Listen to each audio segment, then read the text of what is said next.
Hello and welcome back to Let's Play Wrath of the Righteous with me, Bring It On. Let's head towards the Blackwing Library. I don't normally like leaving the market square until I've cleared it out. But we're down a companion and I need to fix that. So the Blackwing Library. This famous library holds one of the biggest collections of books in the field of demonology. Scholars and monster hunters from all across Mendev and even other countries came here both to study the creatures of the abyss and to figure out how to deal with them.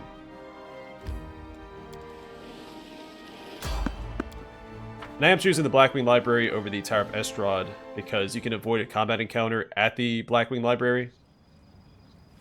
Ideally. Oh hey, we can fix our companion problem right now. And a quick save. I'm gone. I don't have guidance. Let's hope I get lucky. Can't hide from There me. it is. Might be trap, might be treasure. Aha! Adventures can wait. Alright, so we just found Longsword of Detriment. This +1 longsword deals additional +1 negative energy damage on a hit. It's actually an upgrade for Sela for right now.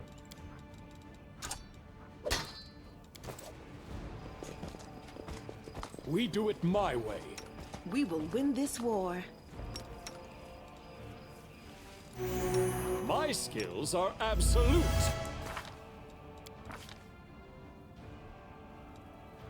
He's the one with the Fatigued Mercy. We Did should that move. incorrectly. But there we go. And with that, we need to buff up just a little bit. Only on my main character. I use Blur.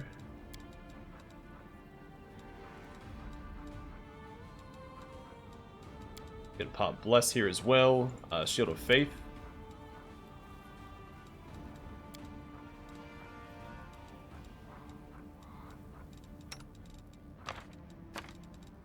And we're gonna scribe a few scrolls here as well.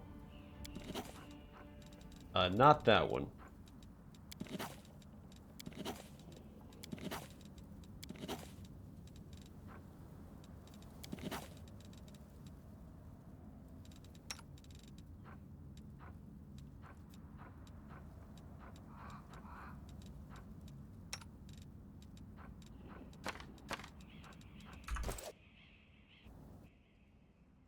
So I'm buffing up my main character because we're about to run across a cutscene, and during it, your main character will be put up front. So all the enemies that are involved, will focus them at the end of the cutscene. Or conversation. Wearing a robe? Check. Baphomet symbol around the neck? Check. Crazy eyes? Check. Note to self. Bring a mirror next time to be able to adjust the optimal level of eye craziness. Everything is ready for the experiment. The woman produces a crumpled piece of paper from her sleeve and takes notes. An audience. Problematic, but not critical. You there, boy. Stay out of this. It is counterproductive to stand in the way of scientific progress. The woman turns to you, and for a moment, she focuses her wandering, distracted gaze on your face. Who are you? What are you doing here?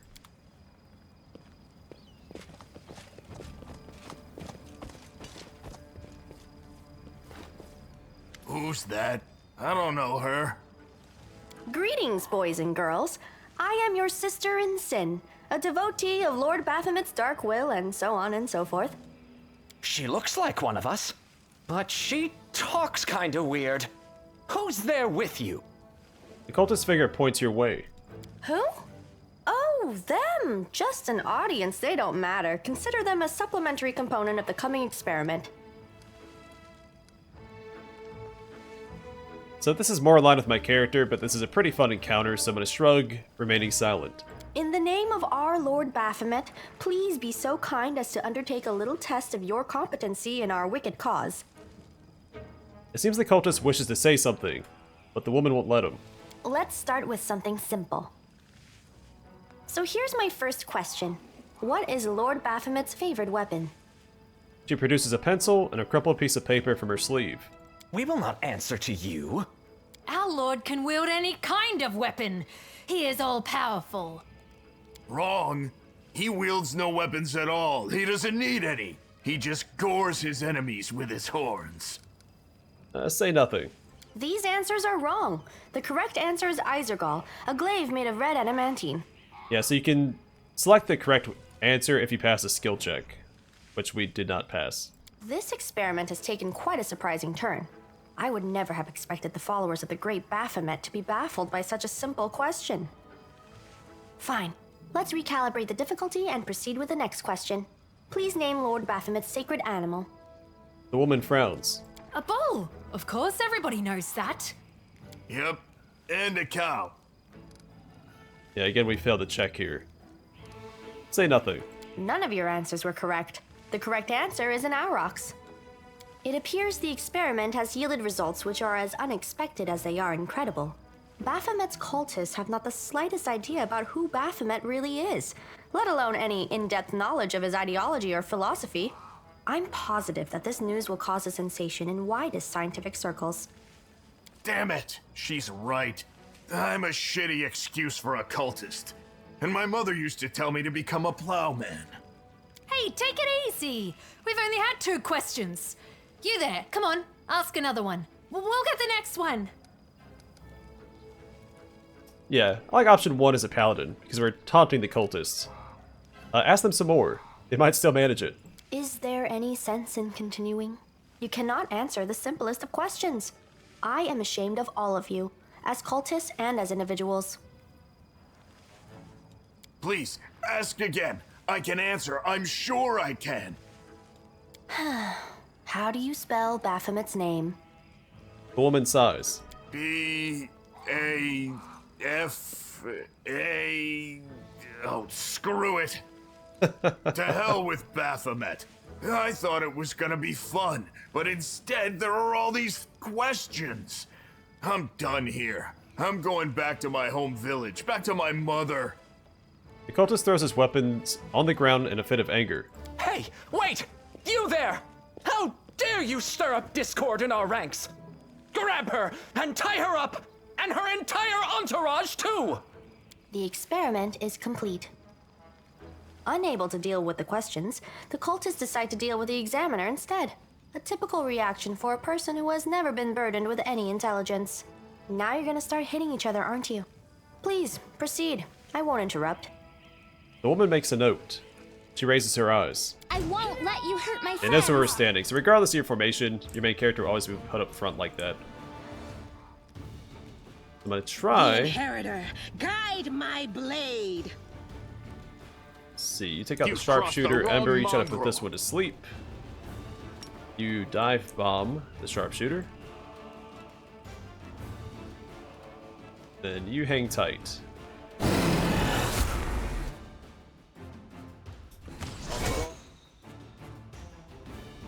Cover me, all right? Don't hold back!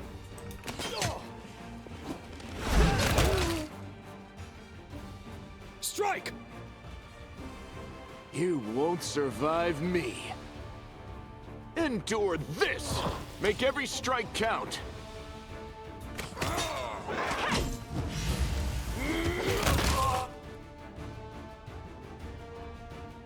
You should have run!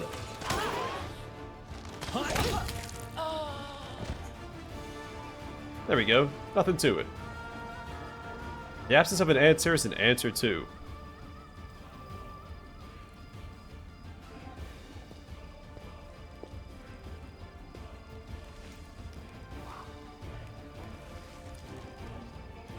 The result is statistically predictable, especially considering their intelligence level.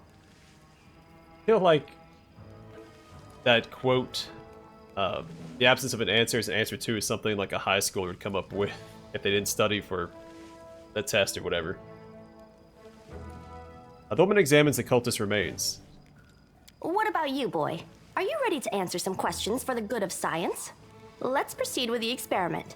My first question is simple. Which colors does the goddess Iomade prefer? The woman turns over the crumpled piece of paper to the blank side. So I wonder if this is guaranteed because I worship Iomade. You're absolutely convinced that the correct answer is red and white. Who are you? What's this all about? I am the one asking questions here. Answer them, and then I'll satisfy your curiosity. The woman pierces you with a stern look, her brows furrowed. Red and white. This answer is correct. It is comforting to meet at least one educated person in the melting pot of ignorance that is Knobris today. The woman makes a note on the piece of paper. Let's proceed. Did Aradin take part in any crusade before he died?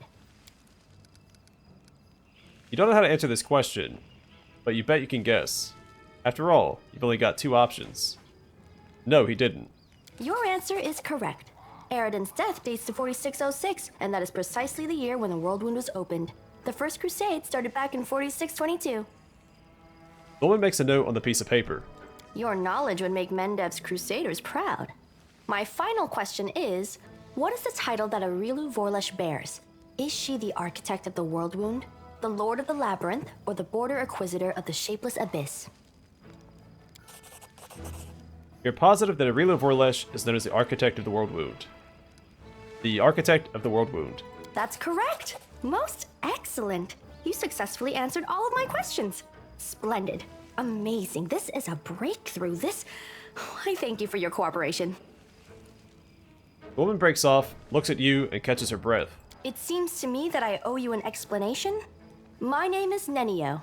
I am an explorer, a pilgrim, a yet-to-be-recognized scientific luminary, future author of the great Encyclopedia Golarianica, and rector of all Absalom's universities at once. Future rector, I should say. I also know several spells. The woman blinks several times.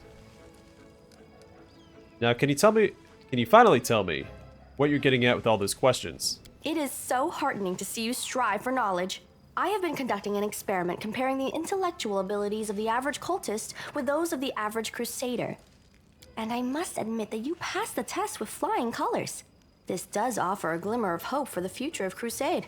I have always claimed that despite the popular beliefs about the limited intellectual abilities of those in the army, at least some of them can be considered educated. It pleases me to see that I was correct. So you're trying to say that I'm mediocre? Yes. Nenio scans you once again from head to toe. Why do you keep calling me boy? I have a name, you know. I apologize for an injury to your ego, but your name is irrelevant on the grand scale of the universe. Thus, it cannot possibly interest me. I will forget it as soon as I hear it. To avoid unnecessary confusion, I'd prefer to not know it at all. Knobris isn't safe right now. Shall we join forces? Do you wish to become my follower? To accompany me on my expeditions to the World Wound? To assist me in my experiments? To run errands for me? Perhaps even to write down my deepest thoughts for the benefit of future generations? Oh, how splendid! Of course, I agree. Truth be told, I have no money to pay you. But you will be aiding the progress of science, and that is its own reward. If we join forces, you have to follow my instructions during our expeditions. Huh? What? Oh, yes, the dangers and these battles. Of course, I will follow your orders. I place my life in your capable hands, so I can focus on the things that really matter. Nenio focuses her wandering eyes on you. I agree. Excellent. You're hired. To think that I finally found someone to accompany me. 27 Crusaders before you said no. Not one of them saw the undeniable appeal of my offer. Your first assignment is to take me to a safe place. I have to admit that today's experiment has left me quite tired. Alright, let's dump the trash and bring Nenio along.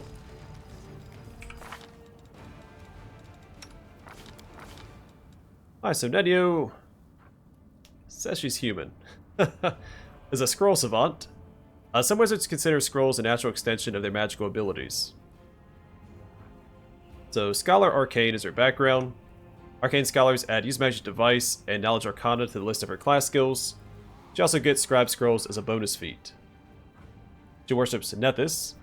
Nethys, also known as the All-Seeing Eye, is a Garundi god who holds knowledge and magic above all things. He gained enough power to witness all things. This both fueled his divinity and shattered his mind. He is a god of magic, torn between destroying the world with one hand and saving it with the other. His domains are destruction, knowledge, magic, protection, and rune. And favorite weapon is the quarterstaff. Her first feat is Spell Focus Illusion. Choose a school of magic. Any spells you cast of that school are more difficult to resist.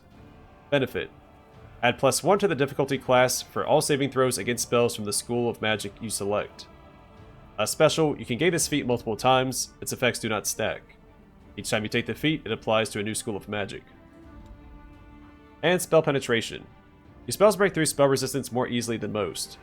You get a +2 bonus on caster level checks, 1d20 plus caster level, made to overcome a creature's spell resistance. And cantrips. Wizards can cast a number of cantrips or 0-level spells. These spells are cast like any other spell, but they are not expended when cast and may be used again. And wizard proficiencies.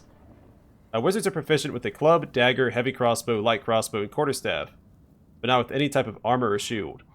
That's not entirely true. There is one type of armor they can wear. Armor interferes with a wizard's movements, which can cause his spells with somatic components to fail. They can wear a haramaki. She has Scroll Focus. A Scroll Savant adds half his class level, minimum of 1, as a bonus on Use Magic Device skill checks. You will always take 10 on Use Magic Device checks to cast a spell from a scroll if 10 on a roll is enough for a successful skill check. Arcane Bond Object.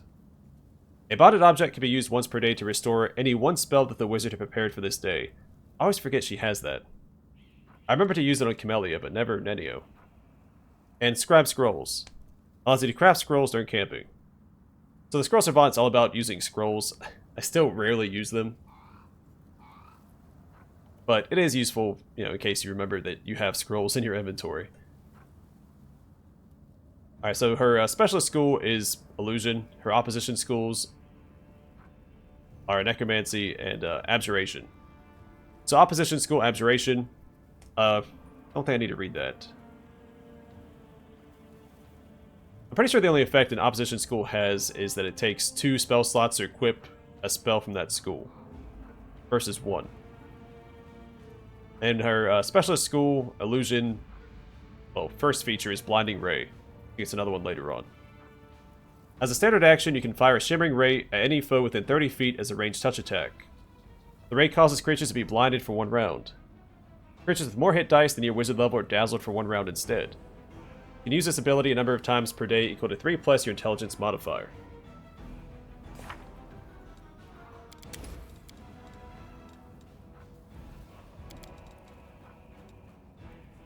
Oh, she doesn't know grease. That's no good.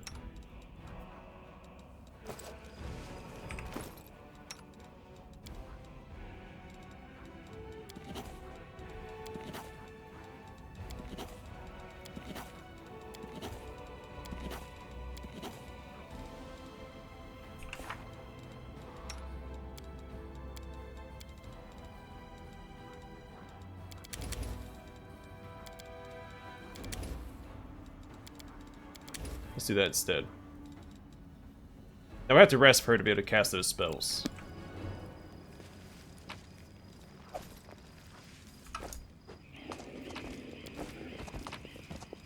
I don't think there's anything else here.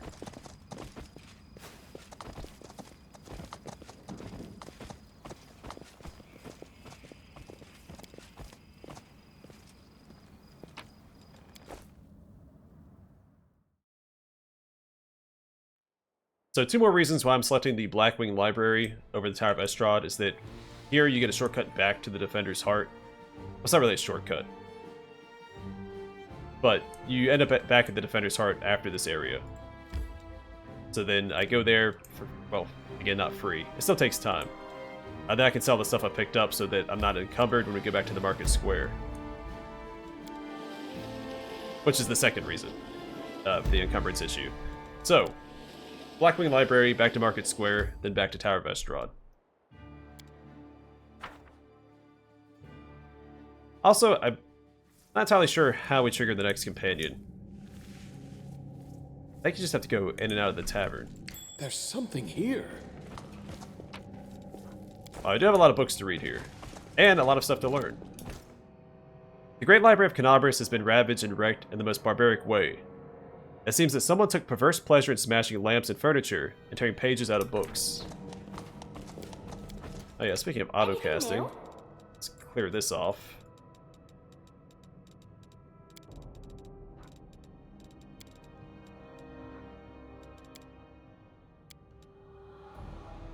I do what I must. The Verizian Horror. In When they reached the cemetery hill, the rain was pouring. In spite of the weather and the priest's weak protests, Regor had no intention of stopping. If his suspicions were correct, the evil that settled in the village many years ago had to be stopped as soon as possible. The local priest whom Regor and Magra had approached for help in their quest was alarmed that these strangers were accusing someone from his flock and decided to tag along so he could defend the innocent should the need arise. Ascending the broken stairs leading up to the ancient crypt atop the hill, Regor quietly pulled out his blade and hid it under his soaked cloak. Once the two got to the hewn stone that served as a sacrificial altar, he spotted the gravedigger. Despite the late hour and the violent storm, he was digging a shallow grave. Before Regor had the time to intervene, the priest, prompted by a desire to clear the hermit of suspicion, went straight toward the massive, misshapen figure. The gravedigger turned his head and, at the first sight of Regor and Magra, started moving with speed that didn't match his proportions. He leaped far forward, and the shovel cut through the cold autumn air, striking the priest's head. Pieces of skull and bloody scraps spattered forth, and the gravedigger, letting out an unintelligible roar, lunged at the outsiders. Magra had already raised her hands, frozen terror. The gravedigger's gaping mouth was filled with dozens of rows of sharp, needle-like teeth, and the sorceress's weakened mind was struck by a murky stream of abhorrent blasphemy and an otherworldly tongue. Regor, however, had kept his composure. Dodging to the side, he slashed the corpulent body, as if cutting open a rotten, bloated shell. With a wet smack, the gravedigger's neck and chest burst open, revealing to the mortal eyes the beast's true form, one of a foul worm, whose sickening body was now gushing in coils out of the now useless human frame. The cemetery keeper was an abominable, verm-like demon, created from the souls of despicable scum that, in life, used to defile graves and disturb the deceased in the vilest of ways. After rising from the bowels of the abyss and invading Galarian, he and his kind are always drawn to places that used to excite the minds and fantasies of their progenitors. So the nasty little demon jerks that use...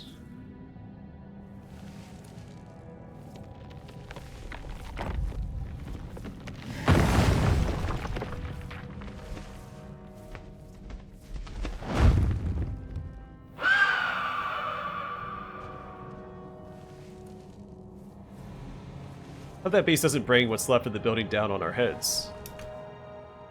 In the name of Iomade, what was that? Sorry, I didn't want to interrupt the cutscene.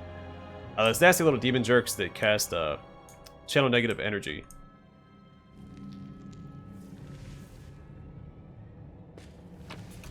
Turns out they're worms. Alright, we got padded armor of focus. This padded armor grants its wearer a +2 bonus on concentration checks.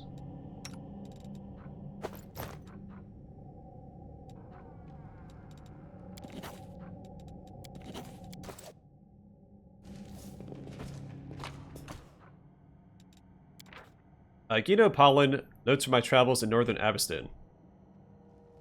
In the knowledge that the best place to observe the effects of extraplanar energy entering our world is a region formerly known as Sarkoris, I immediately set off for that desolate land. Upon arriving in Mendev and making inquiries to find a guide who would agree to escort me to the lands bordering the World Wound, I came up against an unexpected impediment. The local rangers and guides categorically refused to help me. Desna, however, smiled upon me and led me to a local hunter. After 3 tankards of grog, he agreed to go with me to the World Wound and show me the area. By the time he had sobered up, it was already too late to reconsider. We had passed the last cordons and had plunged deep into the forest of Sarkoris. Even thousands of miles away from the planar rift itself, an attentive observer could discern the anomalies brought about by the World Wound, and significant differences that became more and more pronounced the closer one gets. The first thing that struck me were the unnatural trees that looked as though they had all been sketched from a single exemplar. Then the quality of the air changed. It tasted different with every inhale, from sulfur to caramel, from acrid salt to spoiled herring. According to the almanacs I had consulted on my journey to Mendev, one of the first signs of the World Wound's creation was towers of black smoke billowing up from the rift. The terrifying sight above the southern steppe and the tales of my guide confirmed that the effusions of ash and poisonous fumes continue to this day, although I did not expect the air here to taste like one was standing between a confectioner's and a crematorium. As we journeyed on, we encountered the remains of dead livestock, dogs, and even people. Some skeletons bore the marks of demon claws, while others had clearly expired of rather more original causes. we even came across 2 perfectly mummified corpses that looked as though they had turned to stone. Skirting around a sparse and foreboding forest, we came upon a plain that was bisected by a series of unnaturally uniform hills. I'd have been only too happy to study said phenomenon, but alas, after several paces, my guide was hoisted up into the air and quite literally turned inside out. After shedding my blood-soaked frock coat, the encumbrance of my souvenirs collected along the way, I hastily withdrew. So once again, we learned something new here. It used to be these books didn't have this gold border, if I remember correctly. So you had to pay attention to the combat log to know which ones taught you something. So this one taught us... this book grants a +1 competence bonus to attacks and damage on all natural attacks. So not great on my main character since we're using an Earthbreaker, but would be really good on one of our other companions. I don't remember it popping up above my head. Rendelev, the Guardian of Canabris. Canabris has no shortage of prominent figures, both those who have long passed away and those who still reside within the city walls. But it's safe to say that the greatest guardian there ever was, and will be, is the Silver Dragon Terendelev. Among metallic dragons, the Silver kind in particular has high moral standards. Although, like most of their kin, they often remained indifferent to matters concerning mere mortals. They find it unbearable to watch impassively as injustice and crime are committed with impunity. Gazing down upon Golarion from above, Rendelev has seen her share of injustice and violence. But no tragedy disturbed her peace more than Mendev's war against the World Wound. Drawn into action by her curiosity and her interest in the Crusaders that paid for others' peace with their own blood, Rendelev swooped down from the mountains and walked among the humans, taking on their form. This world must have felt so odd to her, so different from her own. Luckily for her, Rendelev was not the only dragon living among mortals, and the wise gold dragon, Elasiliax, became a mentor for Terendelev. I'm going to call him Hal probably going forward. And her sworn brother, Savalros, who later mysteriously disappeared from history and human memory. During her life amidst mortals, Rendelev performed many heroic deeds. She fought terrifying abyssal spawn, kept Canabris safe from enemy onslaught, and personally saved Crusaders in need. In one such excursion, she herself fell victim to demonic taint. Onlookers reported that her shining silvery armor darkened, her eyes clouded, and her speech and movements became ruthless and crude. But so great were her spirit and determination that she achieved the impossible. She overcame the seed of evil planted in her very heart, and returned to good once more. Today, Terendelev is a living symbol of the resilience and stalwartness of Canabris, which serves as a stronghold for Crusades and humanity's bastion in the war against the demon threat. No, at least she did. We do it my way. A barrel of flammable alchemical substance. So ideally I can grab this without triggering this. Temples of Iomedae, Father Lorien's Guide for Neophytes. Also, learned something from the Terendelev book as well.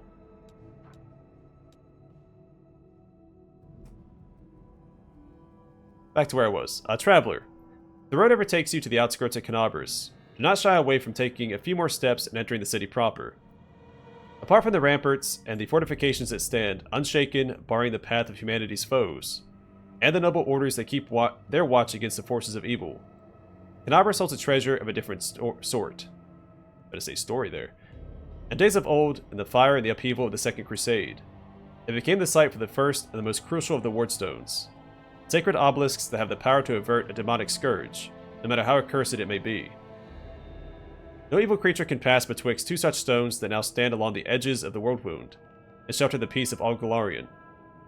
Even vile demonic magics are powerless against them, for the abyss cannot cross the unseen curtain of the wardstones. Should you arrive at the right time and be virtuous and respectful toward those who guard the wardstone, you shall be granted the great honor of sharing in one of the rituals that support the magical strength of that holiest obelisk.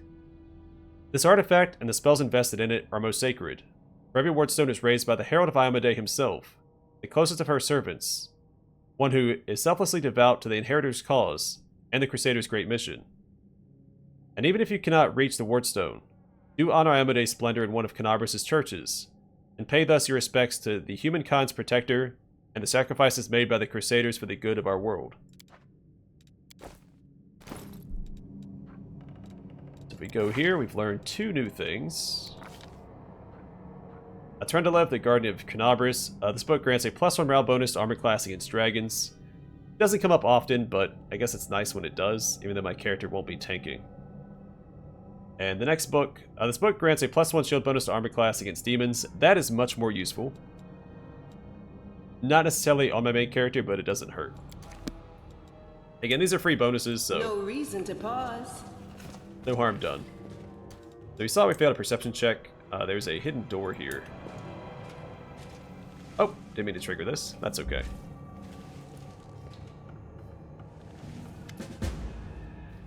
A stocky knight with a head of messy black hair stands before you. His armor is spattered with blood. He greets you with a deep, booming voice. Ah, Crusaders. Excellent. I am Captain Caleb Sazamal, and these are my men. I'm about to burn these vile backstabbers and heretics here. These pathetic imitators of the traitor Arilu who tricked their way into the ranks of the Crusaders. The knight nods at a heap of severely beaten people and a strange elf whose appearance seems jarring for some unknown reason. It's because he has a beard. As Sazamal bellows threats at his prisoners, who seem to be in a state of deep shock and utter terror. A strange feeling rises up within you. It is pure instinct. You don't know what you're about to do, but you're certain that it is right. Did you see what happened to the griffin statue? What was it?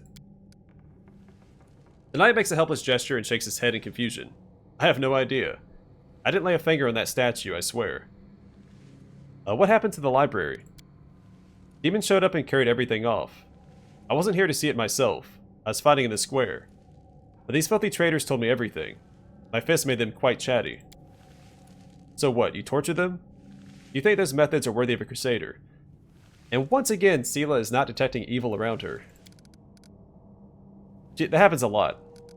Now, detect evil is not a mechanic in this game, but she mentions it a couple times throughout the campaign. But I don't think she successfully detects evil one time. Maybe once. I don't remember the exact dialogue.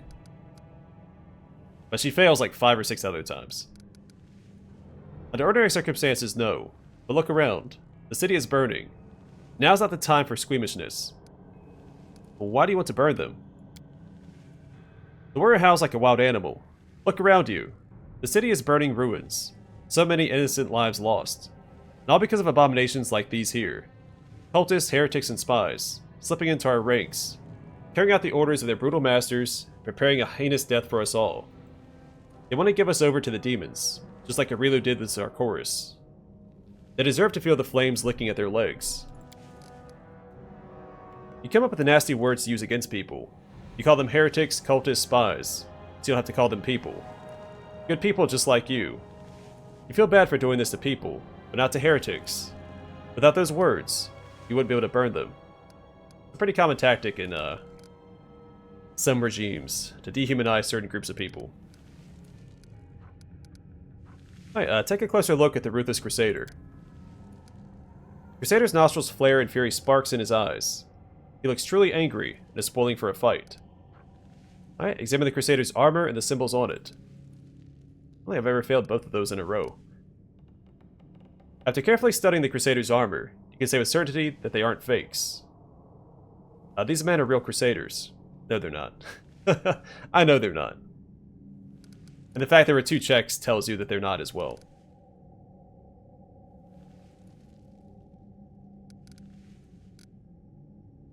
Did I miss something? So, if you pass those checks, you get a few more options. I'm not interested in your games with fire. Caleb turns to one of his accomplices and barks out. Light it. It's time to finish this. No!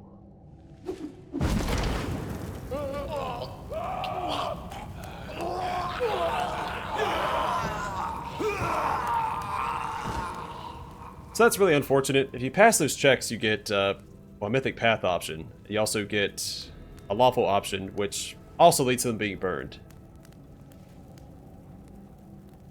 The roaring flames and the screams of those burning alive hear a desperate cry. They lied to you. They're the traitors. The true Crusaders are burning. Caleb looks at you in grim annoyance and spits on the floor. I thought I'd put one over on you there. Too bad it didn't work out, for you. You meet your death in the flames with the rest of this scum. My new masters, the demons, will be pleased that I wiped out another couple of Crusaders. They will break against our resolve.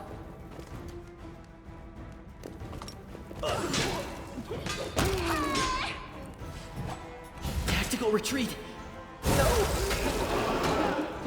It's all your fault. Surrender or else! This will leave a bruise.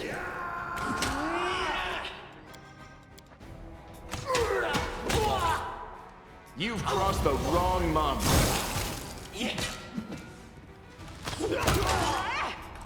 You won't survive me.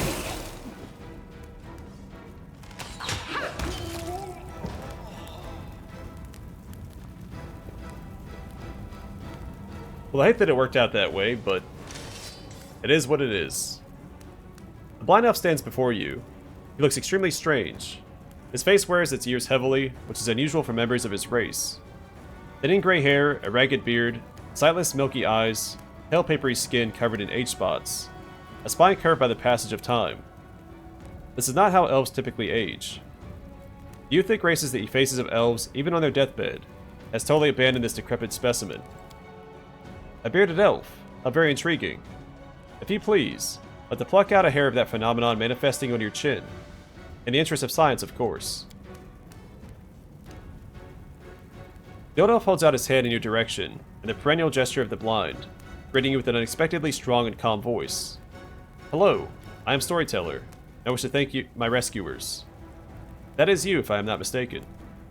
He also appears in the Kingmaker game, but as an actual, I guess more as just a witness to what's transpiring, though he does step in a couple times. He plays a much larger role in this game. Storyteller? Huh. That's the first I've ever heard of a venerable old-timer like that having a street name. Sometimes a person can lose their name. But Mama and Papa are gone. Friends are gone. There's nobody to ask what it was. So instead of their name, a person can pick any word that is good. Everybody has a name. Or do they? I don't know. So that's what happened to her. Who are you? The old elf frowns. I prefer people to call me Storyteller. It very accurately describes the sphere of my occupation and interests. In most of the places I have been, I am known by that name. When I was little, my mother and father used to tell me stories. But I have no one to tell me stories now. Sometimes Grandma does in my dreams, but I always forget them in the morning. Can you tell me a story? The corners of the blind elf's mouth slowly creep upward. For you, I may have a story to tell, but perhaps it is you who has a story for me. How come you didn't burn in the fire?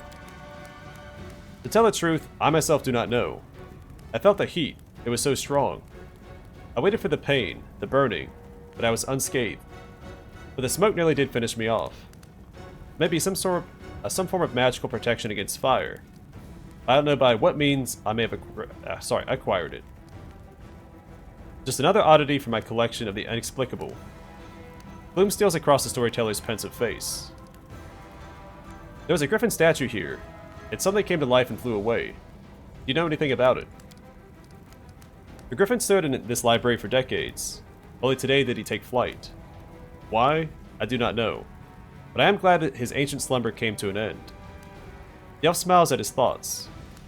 He has a long story behind him, yet the real tale was only just beginning today. No, I will not reveal his secrets. I think your paths will cross again. You can ask him yourself.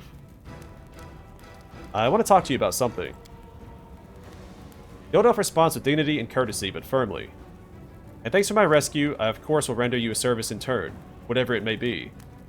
However, at this moment, I wish to be somewhere safer than the present surroundings. My recent adventures have fatigued me greatly. I'd be grateful if you could help me to a safe shelter of some kind. The stubborn set of the elf's mouth tells you that he won't change his mind. Typical. You do someone a good turn, and instead of saying thank you, they just ask for more help. Go easy on the old elf. He's had a rough go of it. Yeah, because we've had it so easy. We can't not help him. It was up to me, Grandfather Elf. I'd throw you over my shoulder and carry you out of here. This is no place for old folks. I have other things to do. I'll help you later. In that case, I'll remain here for now. Wandering the city while it's under attack by demons would be inadvisable for a blind person. Don't forget to take me with you when you're going to a safe place. So we talk to him and tell him we're going to the Defender's Heart, and we'll just fast travel there. Now, unfortunately, I failed the checks and these guys died. The reason you want to get here earlier, this is part of the time limit, is that they'll be dead if you arrive too late, which they ended up dying anyway. Which sucks because we lose out on a very good buff later on. That sucks quite a bit. I think we also...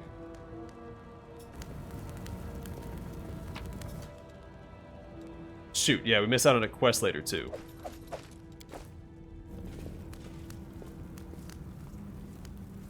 I don't think. Maybe they give you another NPC to talk to for the quest instead. I've never failed this check before, so this is new to me. But alright, I'm gonna call it here. Next time we'll finish exploring the Blackwing Library, and then we'll head back to the Defender's Heart with a Storyteller. We'll speak to our companions, our new companions. Ember, Nenio, and the Storyteller, of course. And then return to the Market Square. But for now, thanks for watching. Hope to see you guys in the next one.